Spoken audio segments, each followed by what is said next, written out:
तुम्हाला love marriage करायचं असेल ना, तर पत्रिका बघत जाऊ नका. तुम्हाला प्रेमविवाह करायचा आहे, तर पत्रिका अजिबात बघू नका. आता बऱ्याच जणांना मी ज्या पत्रिका बघतो, मी पत्रिकावरून मार्गदर्शन करत असतो लोकांना, तेव्हा बऱ्याच जणांच्या पत्रिका येतात, की "सर, आम्हाला लव्ह मॅरेज करायचं आहे. आम्ही दोघं रिलेशनशिपमध्ये आहोत. तर एकदा बघून घ्या, की आमच्या पत्रिका जुळत की नाही." किंवा असं असतं, की घरच्यांचं म्हणणं असतं, की "तुझी पत्रिका जुळत असेल ना या मुलीशी, तरच आम्ही संमती देऊ तुझ्या लग्नाला." किंवा मुलीच्या घरून पण सांगतात, की "ह्या मुलाशी समजा पत्रिका तुझी जुळली, तरच आम्ही पुढे जाऊ. तरच आम्ही तुझ्या लग्नाला परवानगी देऊ." आता एका बाजूने आपण विचार केला तर घरच्यांचं सुद्धा बरोबर आहे. आणि घरच्यांना सुद्धा आपल्या मुलांची काळजी असते. आपल्या मुलीची काळजी असते, की आपल्या मुलीने जो कोणी मुलगा निवडला आहे, तर तो हिला शेवटपर्यंत सांभाळेल ना, व्यवस्थित साथ देईल ना, किंवा आपल्या मुलाने ज्या मुलीला स्वीकारलं आहे, तर त्या मुलीला काही आजार नाही ना, ती ह्याला व्यवस्थित सांभाळेल की नाही. असं दोघांच्याही घरच्यांना काळजी असते. आपल्या मुलांची काळजी असणं साहजिकच आहे. पण मी एक ॲस्ट्रॉलॉजर असून पण मी सांगतो, की तुम्ही जर प्रेमविवाह करताय, तुम्ही लव्ह मॅरेज करताय, तर पत्रिका बघत जाऊ नका. कारण जर पत्रिका बघितलीत ना, तर कोणाचीच पत्रिका ही सदोष नसते. प्रत्येकात काही ना काही दोष हे असतातच. त्याच्यामुळे जर तुम्ही पत्रिका बघायला गेलात, तर ते दोष निघणार आणि तुमच्या पत्रिका जुळणार नाहीत कदाचित. आणि मग असं होईल, की तुम्ही दोघं आता काही जण असतात, की 8-8, 10-10 वर्ष रिलेशनशिपमध्ये असतात. काही जणं काही महिन्यांसाठी रिलेशनशिपमध्ये आलेले असतात. तर फक्त पत्रिका जुळत नाही म्हणून तुमचं हे जे नातं आहे एवढ्या वर्षाचं, ते तुम्ही तोडणार का? फक्त पत्रिका जुळत नाही म्हणून तुम्ही दोघे वेगळे होणार का? फक्त पत्रिका जुळत नाही म्हणून तुमच्यातलं नातं संपणार का? फक्त पत्रिका जुळत नाही म्हणून तुमच्या दोघांमध्ये जे बॉन्डिंग आहे, ते संपणार का? किंवा फक्त पत्रिका जुळत नाही म्हणून तुम्ही दोघं एकमेकांना विसरू शकाल का? शक्यच नाही आहे. कारण तुम्ही एवढे दिवस, एवढे वर्ष एकमेकांच्या सहवासामध्ये असता आणि फक्त पत्रिका जुळत नाही म्हणून एकमेकाला विसरून जाणं किंवा मग अरेंज मॅरेज करणं हे शक्य नाही आहे. त्याच्यामुळे माझं म्हणणं असतं, की जर तुम्ही लव्ह मॅरेज करताय, तर पत्रिका बघूच नका. हां, जर तुम्हाला पत्रिका बघायचीच असेल किंवा घरच्यांचं म्हणणं असतं, की पत्रिका एकदा बघून घेऊ. पत्रिका बघायचीच असेल, त्या एक 2-3 गोष्टी मेन असतात, त्या बघत जा. आता 36 गुण जुळवायला लागतात, असं काहींचं म्हणणं असतं. तर तुम्हाला जर तसं नुसते गुण बघायचे असतील, नुसते गुण बघून पुढे जाऊ शकता.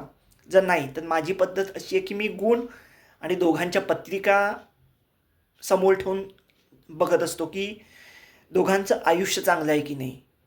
म्हणजे दोघंही एकमेकाला साथ देऊ शकतात की नाही. दोघांची लग्न राशी एकमेकाला मॅच होते की नाही. दोघांचे स्वभाव एकमेकाला मॅच होतात की नाही. दोघांची धनस्थिती कशी आहे, चांगली आहे की नाही. कारण काहींच्या पत्रिकेत दारिद्र्य योग असतो. दारिद्र्य म्हणजे त्या व्यक्तीच्या जीवनात पैसाच नसतो, हातात पैसाच नसतो. तो काम करत असतो, पण तो हातात पैसा टिकत नसतो. कुठे ना कुठे तो खर्च होतो आणि ज्योतिषशास्त्रामध्ये काही असे योग असतात, दारिद्र्य योग असतात, की तो पैसा मिळवूच शकत नाही. मग जर असा मुलाच्या पत्रिकेत योग असेल, तर मुलगी तेवढी खंबीर आहे की नाही. समजा आता मुलाला पैसा मिळत नाही, तर मुलीच्या कुंडलीमध्ये धनस्थिती स्ट्रॉंग आहे की नाही. ती स्वतःच्या हिमतीवर एवढा पैसा कमवून दोघांचा संसार नीट चालवू शकते की नाही, हे सुद्धा बघावं लागतं. तसंच दोघांची आयुष्य, दोघांना काही आजारपण नाहीत ना, हे एकदा बघावं लागतं. समजा कोणातरी मुलीला किंवा मुलाला काही मोठी आजारपणं होणार असतील, 24 तास तो मुलगा किंवा मुलगी बेडवर झोपू नये, त्याला त्या मुलाची किंवा मुलीची सेवा करायला लागते. तर असं करून करून काही वेळा तो मुलगा असतो किंवा तो मुलगी संसाराला कंटाळून जातात आणि शेवटी एकमेकांना घटस्फोट देण्यापर्यंत सुद्धा पाळी येते. अशाही केसेस आहेत. त्याच्यामुळे असं तर काही होणार नाही ना. कारण तुमचं शरीर मजबूत पाहिजे, तुमची प्रकृती चांगली पाहिजे. तुम्हाला काही आजार, छोटे-मोठे आजार होतच असतात. पण काही गंभीर आजार होणार असतील, तर तेवढा मुलगा तो स्ट्राँग आहे की नाही, ती मुलगी स्ट्राँग आहे की नाही, त्याला साथ द्यायला, की नाही सोडून देईल, घटस्फोट होईल, असं काही होणार नाही ना. या सगळ्या गोष्टी बघाव्या लागतात. या काही मोठे ॲक्सिडेंट होणार आहेत का? आयुष्य मर्यादा दोघांच्या चांगल्या आहेत की नाही? ह्या एक 2-3 गोष्टी असतात, त्या बघा आणि मग तुम्ही पुढे जाऊ शकता. आणि जर बघायचंच नसेल, तर मी सांगतो तसं प्रेमात पत्रिका बघू नका. काही गरज नाही.